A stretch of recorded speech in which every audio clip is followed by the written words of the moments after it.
the disappointment, the pain that I've gone through by keeping the commitment. Keeping the commitments that you have might mean taking a stand that's unpopular. Something was said one time, when you take a position, it says, cowardice asks the question, is it safe? Politics asks the question, is it popular? But conscience or commitment asks the question, is it right?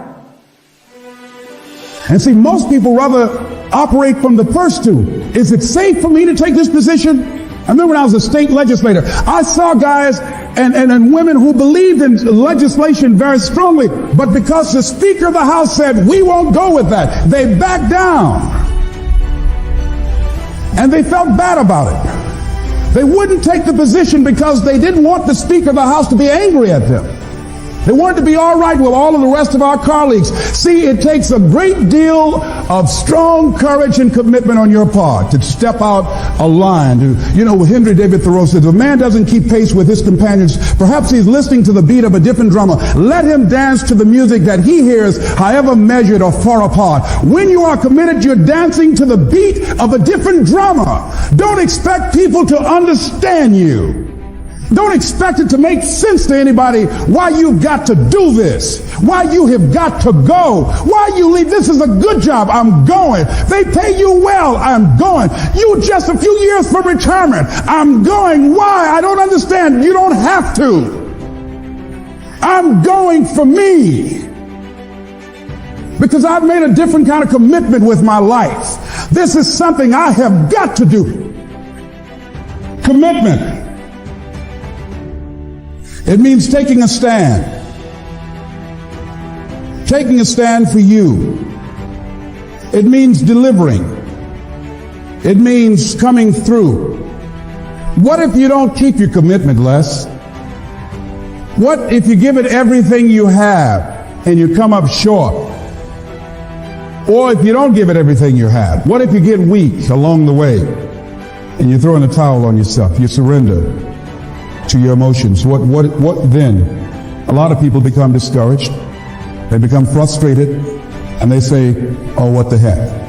And they go back to doing what they were doing before, saying it doesn't work. Here's what I suggest. Number one, that does happen. So take total responsibility for it. Just own it. Don't make any excuses on why you gave in or why you didn't come through. Just own it. And face the flak, whatever it is. Stand up inside yourself.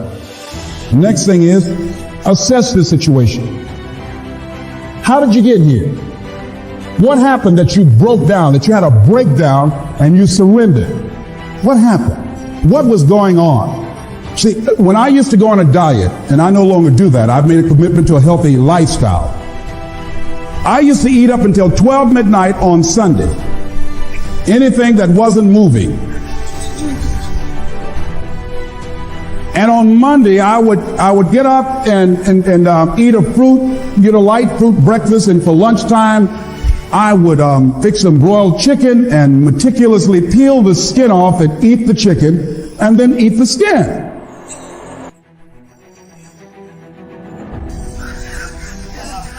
Do 5 setups, look in the mirror, and become discouraged because my stomach doesn't look like a washboard or one of the Avon Haley dances. And I say, what the use? And then I go to the refrigerator and eat food cold standing right there in the refrigerator.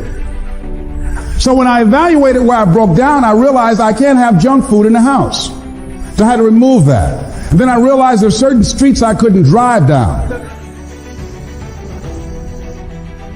So I changed my route.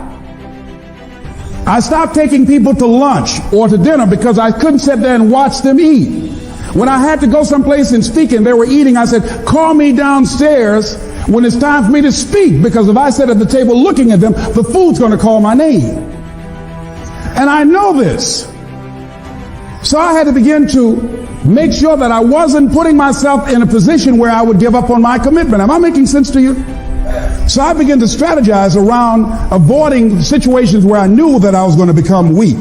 Another thing I do when I don't keep my commitment, I either deny myself something or I do a trade-off.